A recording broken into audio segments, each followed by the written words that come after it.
Good evening. I am Tashan Tyson in with you of your image news package for today, Thursday, 20th June 2019. In our lead stories, nationally, Pauletta Lands appointed new chair of Integrity Commission, and Traffic Department to increase patrols as traffic accidents escalate in St. Kitts Nevis. Regionally, EU signs financing agreement to support climate resilience in the British Virgin Islands. Internationally, human traffickers get life in Hungary over 71 deaths. And in sports, David Warner hits 166 as Australia beats West Bangladesh in World Cup match. We'll have the details of these and other stories after this message.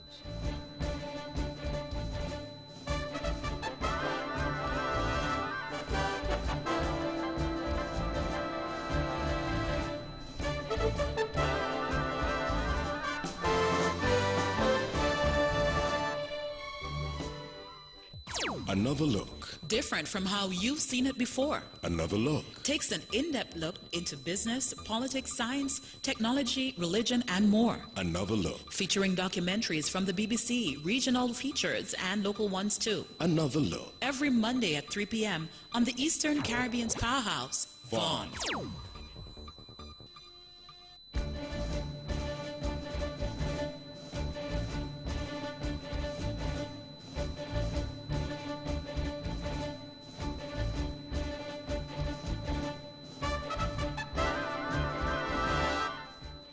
Welcome back. Another national news in detail. Miss Pauletta Lands of Hanley's Road, Nevis, has been appointed by Governor General of St. Kitts and Nevis, His Excellency Sir S.W. Tapley Seaton, GCMG, CVO, QCJP, to serve as chairperson for the Integrity Commission with effect from June 12, 2019. Her appointment comes following the resignation of Mr. Damon E.S. Kelsick from the post effective May 22, 2019. According to the release, Ms. Land's appointment is in accordance with the provisions of Section 11, subsection 2A of the Integrity in Public Life Act, which provides for the appointment of the chairperson by the Governor General acting in his own deliberate judgment. Under the Act, the chairperson shall be a retired judge or an attorney of law at least 15 years. The other members of the commission are Mr. Dennis Knight and Mrs. Carol Body.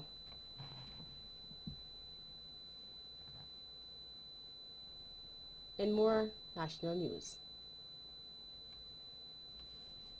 Roads that we have today, they are much better and they are improved, they are widened on both islands. And when the fight happens, persons are overtaken and speeding in areas that they ought not to. They're racing and speeding areas that they can't see clearly ahead of them sufficiently, or they even try to beat vehicles coming from a junction. But the road condition is the problem. It therefore means that we have to police the road more and enforce the laws in terms of speeding and persons even not stopping at a junction. That in itself is a violation, and we don't bother with it at times. But if we go back to those basic principles of the use of the road, we should see an improvement, and we just would save lives and avoid so many accidents on the roadways. Head of the Traffic Department in St. Kitts, Inspector Carl Keynes. Inspector Keynes was speaking following a spate of vehicular accidents that have occurred here in the Federation. The traffic officer further indicated that the force will be increasing operations to ensure the traffic laws are being upheld by all motorists. We are going back to the days when we used to have a regular patrol, morning, midday, and in the evening, and the police should just come out and do things, like we call it sting operations. We shouldn't have any time in it to come out every morning or the first of the month, because persons are accustomed to the routine. We should get up at 1 morning and say, look, guys, we're going out this morning, we're going out to 1 o'clock, 2 p.m. or 3 p.m., and we have that constant presence on the roadways. And if all officers, for that matter, would pull over somebody who violates the traffic laws, be it working CID or plain clothes, you give them a verbal warning or caution, or even for a tail light or a number plate, we should see an improvement on the roadways. But it calls on the effort of all of us as law enforcement to see it and deal with it as a case-by-case basis. Further to this, he encouraged all motor vehicle drivers to be cautious, vigilant, and to adhere to the laws in the use of the island main road. I would appeal to the motoring public also at this time to observe the speed limit. The speed limit is still 20 and 40 miles per hour respectively. the built-up area and 40 and the outskirts where we have nothing per se, where it's not built up or developed. But provided a developed area, school zone, the Bastille, the Charlestown area, it's 20 miles per hour. But the road condition, but it is not a problem because we ought to police the road. So our problem is not a problem. Our problem is a problem because we don't police the road as we ought to. Inspector Carl Cranes. Nevis on Monday, 17 June 2019, recorded its second road fatality with the death of Cleon Dorr. 2 women on St. Kitts have been convicted by law enforcement for the offense of embezzlement and forgery committed between January 2009 and May 2014. A police communique states that Serene and Angelina Phillip of Upper Monkey Hill were convicted on multiple accounts after they appeared in the Bastille Magistrate Court on Wednesday, 19th June 2019. Serene Phillip was found guilty on 5 counts of larceny, 5 counts of embezzlement, 1 count of receiving property on a forged document, and not guilty on 2 counts of embezzlement. Angelina Phillip was found guilty on 3 counts of receiving stolen money. Serene was convicted of stealing in excess of 700,000 EC dollars, while Angelina was convicted for receiving in excess of 50,000 EC dollars. The case was presented by the Director of Public Prosecution, Valston Graham, who was assisted by Crown Counsels Gritus Gordon and Tishon Vasquez, while the accused were represented by attorneys Chelsea Hamilton and Vadisha John. Both women have been remanded to Her Majesty's Prison awaiting sentencing on August 2nd, 2019. The Royal St. Christopher and Nevis Police Force continue to solicit the assistance and support of the general public in keeping the community safe. The call comes from Superintendent Lyndon David, Divisional Commander of Division C of the Royal St. Christopher and Nevis Police Force, RSCNPF. The superintendent noted that the force is there to protect the residents and citizens as they are the vanguards of our society, noting that without the police, we believe there will be chaos and we want persons to understand that. The senior police officer also encouraged members of the community to show more concern for each other.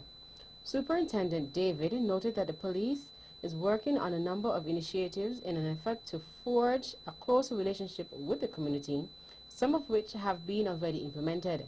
The senior officer expressed that the force plans to revive its community meetings with plans afoot to have a greater presence in the local media, which would allow the public to voice their concerns and during which they would be able to receive immediate answers from the police for their questions. The 4th Annual Caribbean Investment Summit began here in St. Kitts and Nevis today with the Prime Minister, the Honorable Dr. Timothy Harris, calling for open and frank discussions with international partners on issues relating to the controversial Citizenship by Investment CBI program. Harris said that while none of the countries in the Caribbean involved in the CBI have been placed on the European Union blacklist of tax havens, it was imperative for the region to be able to collaborate even much more to deal with the future risks that require a firm resolve from the Caribbean. Harris told the estimated 400 delegates attending the 4-day summit that St. Kitts Nevis, which pioneered the CBI initiative 35 years ago, believes that it is imperative that there should be forward-looking leadership to make clear that citizenship is an honor, a privilege and package of legal rights and obligations bequeathed to the economic citizen, and for this, we expect our citizens by their conduct to add value to our nations and people.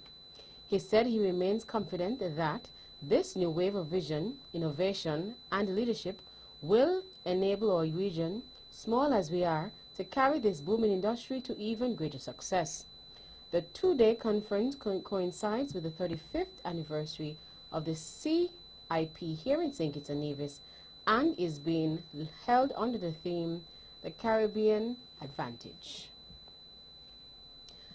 Director of the Intellectual Property Office in St. Kitts and Nevis, IOPSKN, Ms. Jehan Williams, says discussions have begun about an OECS patent.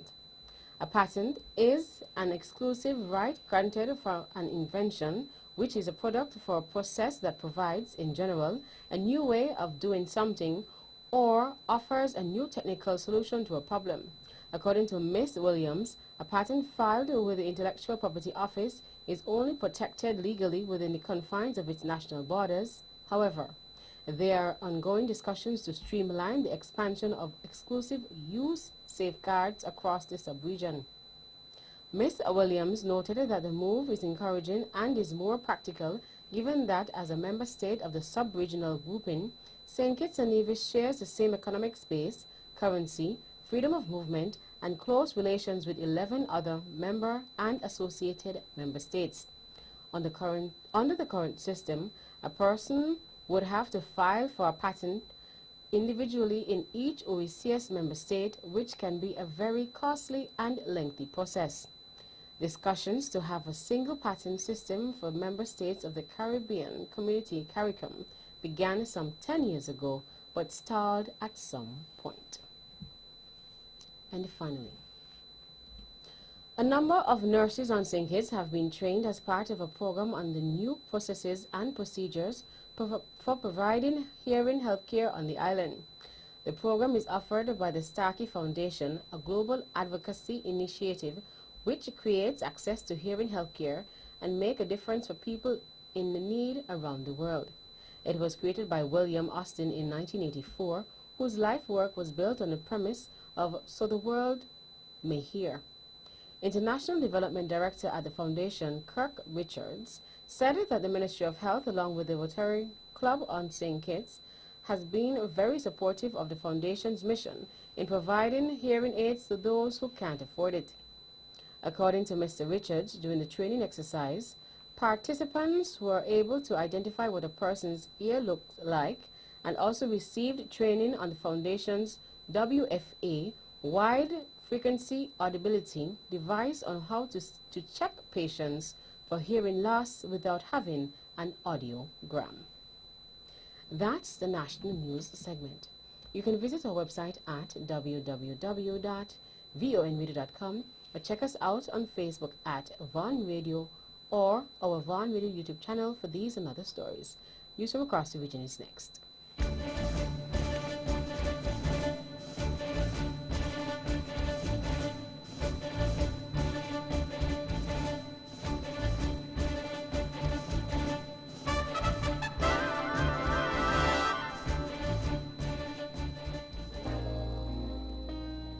Ladies and gentlemen, this here's another one for the steppers. Swipe to win big in 2019.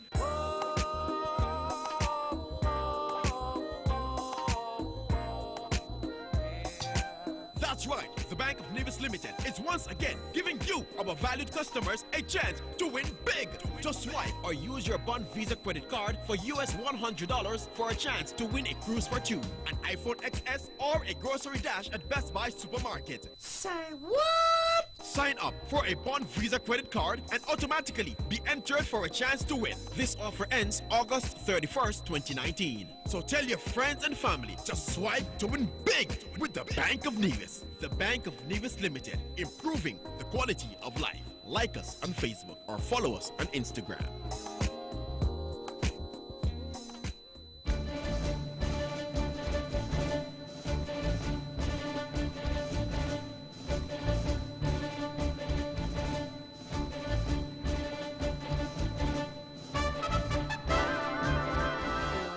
News in detail. Out of the BVI. The European Union has signed a financing agreement for €2 million with the British Virgin Islands BVI as a special measure in response to Hurricanes Irma and Maria. The program, to be implemented by the Pan American Health Organization PAHO, comes in support for the government's ongoing efforts and aims to establish fully equipped and functional emergency shelters in the BVI, as well as to contribute to the island's efforts to strengthen resilience to climate-related hazards and disasters. Most of the existing shelters in the BVI will be rehabilitated and upgraded to the highest resilience standards, as well as pre-stocked with the necessary emergency relief items. The program is part of a series of regional and bilateral special measures funded by the European Union in the aftermath of Hurricanes Irma and Maria, among which are support to Barbuda and Dominica for housing reconstruction and a World Bank implemented Caribbean Regional Resilience Facility. Out of Barbados. The United States on Thursday listed Jamaica among several Caribbean countries which it said were not in compliance with the minimum standards for the elimination of trafficking in persons TIP. Of the Caribbean countries listed in the 2019 Trafficking in Persons report, only the Bahamas and Guyana fully met the minimum standards for the elimination of trafficking. Washington said the authorities in Nassau and Georgetown continued to demonstrate serious and sustained efforts during the reporting period, and as a result, the two Caribbean Community CARICOM countries remained on Tier 1. But the report noted that Antigua and Barbuda, Barbados, Belize, Jamaica, Haiti, St. Lucia, St. Vincent and the Grenadines, Suriname, and Trinidad and Tobago had been placed on Tier 2. In the case of Jamaica, the State Department said while Kingston is making significant efforts to deal with TIP, it still does not fully meet the minimum standards for the elimination of trafficking. It said the efforts undertaken by the government included investigating and prosecuting more suspected traffickers, achieving a swift conviction that included prison time, and publishing its first annual report on trafficking in persons in Jamaica.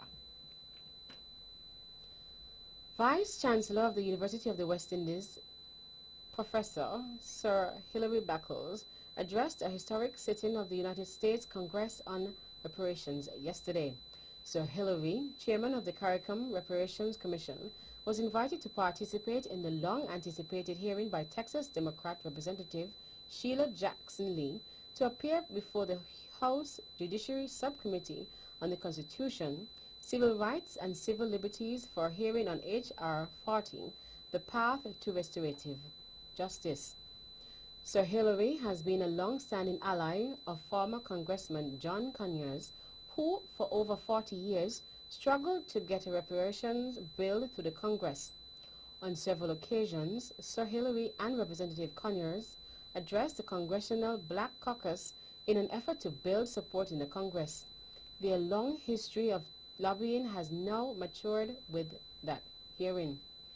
Sir Hilary noted that it is a special tribute to the leadership of Representative Conyers, as well as CARICOM and Prime Minister of St. Vincent and the Grenadines, Dr. Ralph Gonsalves, in particular, who 5 years ago established the path-breaking Regional Commission on Reparations that has inspired the political movement in the U.S. And finally, out of the Bahamas. The Bahamas is making a bid to get a seat on the United Nations UN Security Council, but the vote is preparing for won't be for another 12 years. The disclosure was made by the Ministry of Foreign Affairs in a statement issued on Tuesday in response to a letter to the editor published in a local newspaper last week. It sought to clarify that the Bahamas did not contest the June 7th UN Security Council elections, in which a single non-permanent seat was open to the Latin American and Caribbean group GRULAC for the biennium 2020-21. In fact, it said it had joined the Caribbean Community CARICOM in endorsing St. Vincent and the Grenadines, which secured membership in the first round of balloting with a 185-6 victory over fellow candidate El Salvador to become the smallest nation to sit on the UN body that is charged with ensuring international peace and security. However, the ministry said the Bahamas has its eyes on a seat for itself in the future. The Ministry of Foreign Affairs also pointed out that, in recent times, the leadership of the Bahamas in the international arena has been demonstrated in many ways, including through security seats on important UN organs such as International Maritime Organization IMO, to which the Bahamas has been elected successfully over the last 24 years. The Committee for the Elimination of Discrimination Against Women, CEDAW, in 2017, the International Telecommunication Union, ITU, Council and the Human Rights Council, HRC, in 2018. That's it for Regional Stories. Stay with us for news from around the world.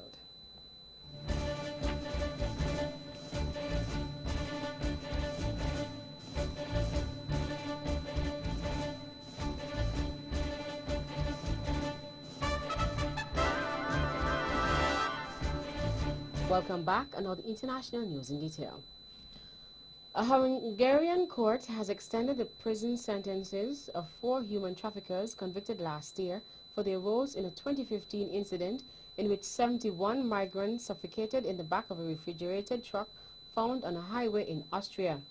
According to Thursday's decision by an appeals court in the southern city of Szeged, an Afghan man and 2 Bulgarian accomplices were sentenced to life in prison without the possibility of parole, while another Bulgarian man may request his release after 30 years in prison. The BBC's Ken Slimani reports. The deaths of the migrants from Syria, Iraq and Afghanistan shocked Europe as it faced a huge influx of more than 1 million refugees that year. The trial judge said that the suffering in that truck was beyond imagination, as was the utmost indifference the perpetrators had shown towards those inside. And he did not hesitate to give 3 of the traffickers the maximum sentence of life in jail without parole. Last year, the 4 men were convicted of manslaughter for refusing to stop the refrigerated truck to open the doors and let air in, despite the pleas of those inside. Electro star Philippe Starr, one half of French house duo Cassius, has died after falling from a window in Paris just 2 days before their latest album was due out. Starr, who was 52, had worked with a host of rap and electro stars including Kanye West, Pharrell, Cat Power, and the Beastie Boys' Mike D. He is believed to have fallen from a 6th-floor window in northern Paris on Wednesday evening in what his agent Sebastian Farron described as an accident. Here is more from BBC Charlotte Galahad. Philippe Zadar formed Cassius with Hubert Blanc-Francard in the mid-90s, emerging around the same time as Daft Punk and Air. The duo's unique and exciting sound fused disco with acid house, and their biggest hit, Cassius 1999, reached number 7 in the UK charts. Zadar was also a successful producer, working with artists like Cut Copy, Kanye West and Phoenix. The musician Mark Ronson said Zadar was a true legend, whose influence hung over dance, hip-hop and indie. A U.S. military surveillance drone has been shot down by Iranian forces while flying over the Strait of Hormuz. Iran's Islamic Revolution Guard Corps, IRGC, said the aircraft had violated Iranian space and that the incident sent a clear message to America. But the U.S. military insisted the drone had been over international waters at the time and condemned what it called an unprovoked attack by the IRGC. The BBC's Tom Bateman reports. Nobody denying, of course, that a drone was shot down, and we know that this was a high-altitude drone used by the US for surveillance purposes. It can fly for over 24 hours at a time without refueling, a very, very powerful unmanned aerial vehicle that was shot down early on Thursday morning. But the key question then remains exactly where was it, because that makes all the difference in what has become the latest in this confrontation between the two sides, with the Iranians saying that it had entered Iranian airspace and the US saying that is just simply not true. It was in international airspace when it was shot down, and therefore they say that this was an unprovoked attack. That brings us to the end of our news segments. The latest in sports is next.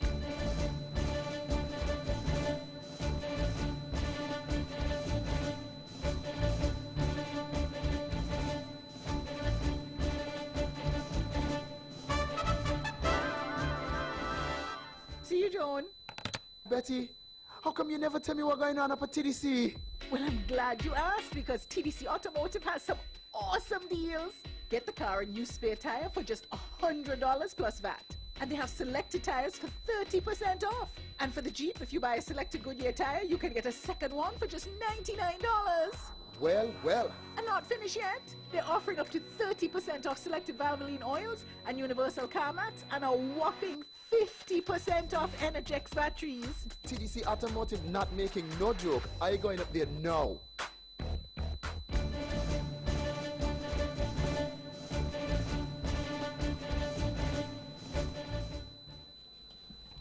Welcome back. Another sports in detail. In cricket, Warner's accomplished 166 was the bedrock for a 48-run win that took holders Australia top of the World Cup table and damaged Bangladesh's chances of making the semi-finals. Warner found some explosive form late on to push Australia to their second highest World Cup score of 381 for 5. Bangladesh chased gamely but could not kick on in the closing steps. The 4 semi-finalists look set already with 19 matches of the group stage still to play. Warner now has scored 2 centuries in 8 days, a fine return after serving a year-long ban for ball tampering, and becomes the first player in World Cup history to pass 150 twice. Bangladesh set a World Cup record target to chase, saw Musfiqur Rahim bring up his 100 in the ultimate over as the two teams amassed the most runs in the men's World Cup game. Summarized score: Australia 381 for 5 and 50 overs, Warner 166, Khawaja 89. Bangladesh 333 for 8 in 50 overs, Musfiqur 102 not out, Mahmudullah 69. Australia won by 48 runs. In football, the Premier League will not use video assistant referees in 2019-2020 to rule on goalkeepers moving off their line to save a penalty. 3 penalties have been retaken at the Women's World Cup after VAR ruled keepers did not have at least part of 1 foot on the goal line. Professional Game Match Officials Limited (PGMOL) will leave such decisions to on-field officials. PGMOL could review the situation during the season. VAR will be used in the Premier League for the first time during 2019-2020, but there are no plans to use it in Scotland's Premiership next season. And finally, football's world governing body has confirmed that its Secretary General Fatma Samara has been appointed FIFA General Delegate for Africa in a bid to improve governance on the continent. The Confederation of African Football (CAF) has recently been under scrutiny on several issues relating to both governance and administration. Tomorrow from Senegal will take charge for 6 months from 1st August, with the relationship renewable with the agreement of both organizations. It was also agreed that FIFA and CAF will undertake as soon as possible a full forensic audit of CAF, the statement added. Samara 56 will remain Secretary General of FIFA but will delegate various functions to others. That's it for sports. The general weather forecast is next.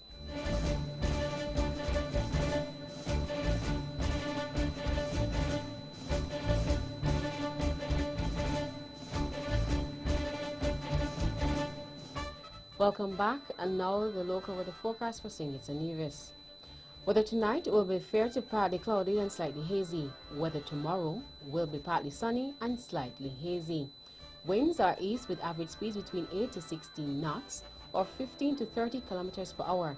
Seas are 1.5 to 1.8 meters or 5 to 6 feet. Small craft operators should exercise caution against choppy seas. Sunrise tomorrow will be at 5:37 a.m.